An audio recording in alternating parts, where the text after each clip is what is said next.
तो आप सबका एक बार फिर से स्वागत है वेल्थ टॉक्स क्लासेस में। तो आज हम लोग बात करने वाले हैं प्रमोटर होल्डिंग और डिविडेंड यील्ड के बारे में। ये दो कॉन्सेप्ट्स का क्या मीनिंग है और स्टॉक्स में इन्वेस्ट करने से पहले इन दो कॉन्सेप्ट्स को कैसे एनालाइज किया जा सकता है, ये भी जानेंगे।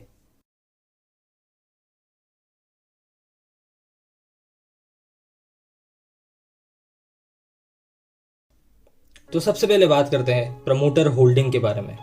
लेकिन उससे पहले प्रमोटर्स आखिर होते कौन है? प्रमोटर्स यानी ओनर ऑफ द कंपनी, जो कंपनी को स्टार्ट करते हैं। प्रमोटर होल्डिंग आपको यह बताता है कि एक कंपनी में उसके ओनर ने कितने शेयर्स को होल्ड करके रखा है, यानी कि खरीद कर रखा है।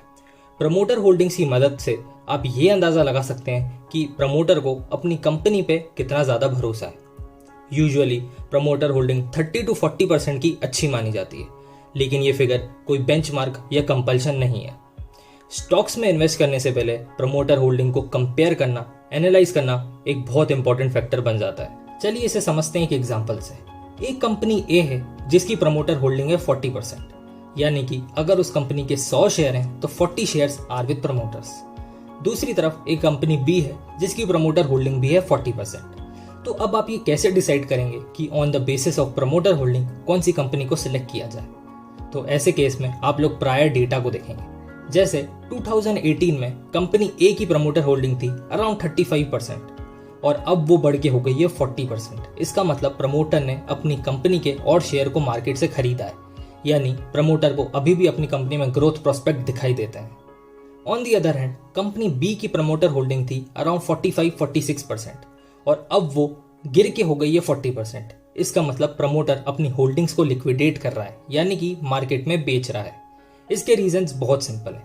या तो प्रमोटर को अब अपनी कंपनी पे भरोसा नहीं है, यानी कि उसे अब ग्रोथ प्रोस्पेक्ट नहीं दिखते, या उसे कैश या फंड्स की रिक्वायरमेंट है फॉर वॉट एवर रीजन, इसी वजह से वो अपनी होल्डिंग्स को लिक्विडेट कर रहा है। अब बात करते हैं कुछ ऐसी कंपनीज के बारे में जिसके अंदर 0% की प्रमोटर होल्डिंग होती है। ये कंपनीज होती हैं professionally managed companies. Professionally managed companies के बारे में हम इन डिटेल किसी और वीडियो में बात करेंगे। अभी के लिए सिर्फ इतना जान लेते हैं कि प्रोफेशनली मैनेज्ड कंपनीज वो कंपनीज होती हैं जिसे प्रमोटर बनाते तो जरूर है, लेकिन बनाने के बाद उसे बेच देते हैं और फिर उसी कंपनी के शेयर्स को इंस्टीट्यूशंस और प्रोफेशनल्स खरीद लेते हैं और फिर वही मैनेज करते हैं, रिजल्टिंग टू 0 प्रमोटर्स और फिर 0% की प्रमोटर होल्डिंग। ऐसी कंपनीज को on the basis of promoter holding जज करना बिल्कुल ठीक नहीं रहेगा। स्टॉक मार्केट एनालिसिस में कुछ भी चीज ब्लैक एंड व्हाइट नहीं होती। किसी भी चीज का आंसर क्लियरली हाँ या ना नहीं होता। तो सिर्फ इसी वजह से सिर्फ on the basis of promoter holding आप ये डिसीजन पे नहीं आ सकते कि किसी स्टॉक में इन्वेस्ट करना चाहिए या नहीं करना चाहिए। सारे कॉन्सेप्ट जो मैं आपको वीडियो में बताने वाला हूँ, सारे फाइनेंशियल रेशियोज, इन सबको एनालाइज करने के बाद ही आपको इस डिसीजन पे आना है कि किसी कंपनी के स्टॉक में इन्वेस्ट करना चाहिए या नहीं करना चाहिए। चलिए अब बात करते हैं कंपैरेटिवली इजी कॉन्सेप्ट के बारे में, जो है डिविडेंड यील्ड।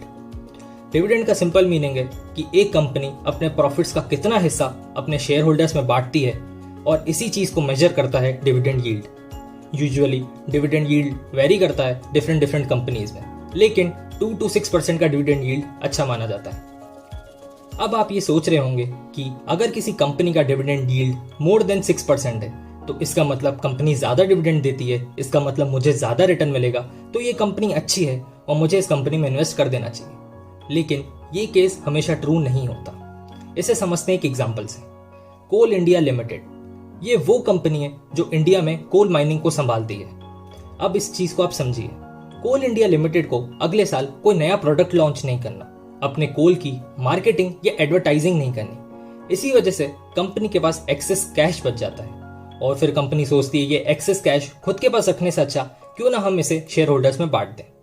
तो इसी तरीके से अगर आप किसी ऐसी कंपनी में इन्वेस्ट करते हैं जिसके पास कोई इमीडिएट फ्यूचर ग्रोथ प्लान नहीं है, तो आपको डिविडेंड तो मिल जाएगा, लेकिन आपकी उस कंपनी का स्टॉक का प्राइस नहीं बढ़ेगा, यानी कि ओवर द ईयर्स आपका कैपिटल एप्रिशिएट नहीं होगा।